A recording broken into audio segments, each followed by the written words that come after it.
Assalamualaikum warahmatullahi wabarakatuh. Halo, Bapak Ibu calon guru penggerak. Pada kesempatan ini, saya akan memaparkan koneksi antar materi, kesimpulan, dan refleksi pemikiran Ki Hajar Dewantara. Modul 1, tugas 1.1 A9.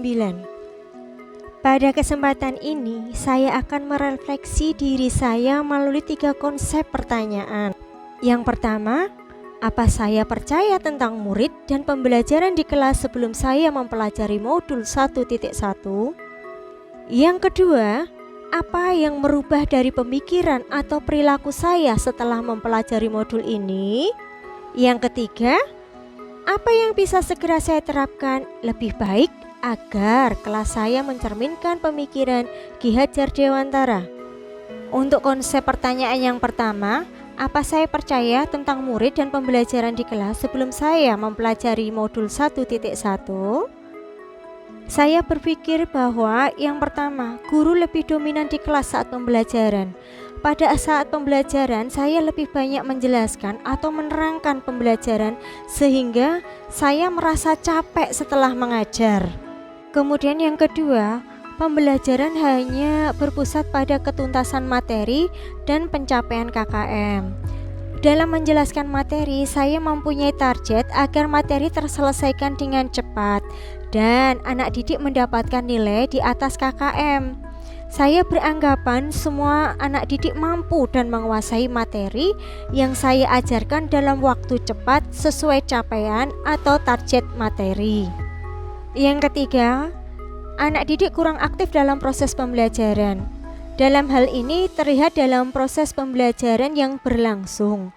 Anak didik hanya diam dan tidak interaktif, dikarenakan anak didik sudah jenuh dan suasana pembelajaran yang tidak berpihak kepada anak didik karena saya yang mendominasi kelas. Yang keempat, kurang memahami karakter anak didik. Di sini anak didik saya berjumlah 27 dari berbagai latar belakang yang berbeda, sehingga karakternya juga tidak sama. Terlihat saat pembelajaran berlangsung, ada yang menggambar, menyanyi sendiri, ada yang lebih cepat memahami materi, ada juga yang pandai dalam berhitung. Perbedaan karakter ini yang belum saya pahami, sehingga dalam proses pembelajaran perlakuan kepada anak didik saya samakan. Konsep pertanyaan yang kedua, apa yang berubah dari pemikiran atau perilaku saya setelah mempelajari modul ini? Konsep pengajaran saya berubah setelah mempelajari filosofi pendidikan dari Ki Hajar Dewantara. Saya menyadari kekeliruan bahwa selama ini memandang anak sebagai objek dalam pembelajaran di kelas. Seharusnya merekalah subjek pembelajaran. Merekalah pemegang kendali pembelajaran. Pendidik wajib menghamba pada anak dengan segala ketulusan hati. Saya membebaskan anak dalam mengerjakan tugas dengan cara yang mudah yang mereka pahami. Kemudian, pembelajaran berpusat pada peserta didik dengan cara memberikan stimulus pertanyaan yang menarik untuk dijawab. Di awal pembelajaran, saya memberikan pertanyaan tentang kegiatan, aktivitas sehari-hari yang membuat mereka tertarik untuk mempelajari materi ini. Selain itu, saya juga menghargai karakteristik anak dan memberikan apresiasi pada mereka agar lebih termotivasi dalam belajar. Saya lebih mengadakan reward yang membuat anak tertarik dan menghilangkan hukuman atau punishment sehingga anak tidak merasa takut apabila menjawab salah.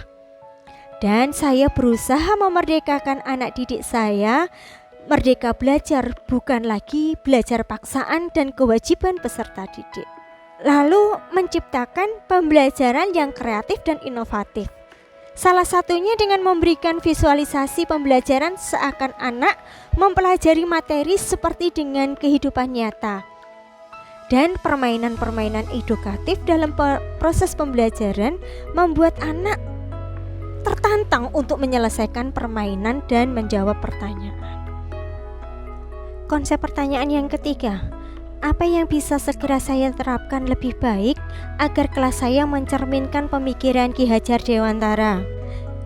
Yang segera saya lakukan agar kelas saya mencerminkan pemikiran Ki Hajar Dewantara adalah yang pertama, mengidentifikasi karakteristik anak, mulai dari kebiasaannya, gaya belajarnya, kemampuan menyerap materi pembelajaran, bakat atau minatnya, juga meminta pendapat mereka tentang hal-hal yang menyebabkan ketidaknyamanan mereka untuk dapat belajar dengan baik. Yang kedua, merancang pembelajaran yang sesuai dengan kebutuhan peserta didik dan melaksanakan pembelajaran yang bermakna, menyenangkan, dan merdeka. Ketiga, memberikan suasana kondisi belajar yang nyaman dan menyenangkan. Keempat, menjadi teladan, memberi semangat serta memberi dorongan dalam menanamkan nilai karakter. Kelima, melakukan pembiasaan dalam mengucapkan kata maaf, tolong, dan terima kasih sebagai bagian dari penanaman dan penguatan karakter. 6. Melakukan pendekatan secara emosional kepada peserta didik maupun orang tua guna mencari solusi terbaik di setiap kendala yang dihadapi anak dan bersama-sama mengasah minat bakat mereka. Untuk dapat mengimplementasikan Merdeka Belajar yang menghasilkan profil pelajar Pancasila membutuhkan proses dan waktu. Hal tersebut bukanlah hal yang mudah. Sudah waktunya untuk kita dapat melakukan perubahan-perubahan hebat dalam proses pembelajaran dengan tujuan untuk memberikan tuntunan terbaik kepada peserta didik.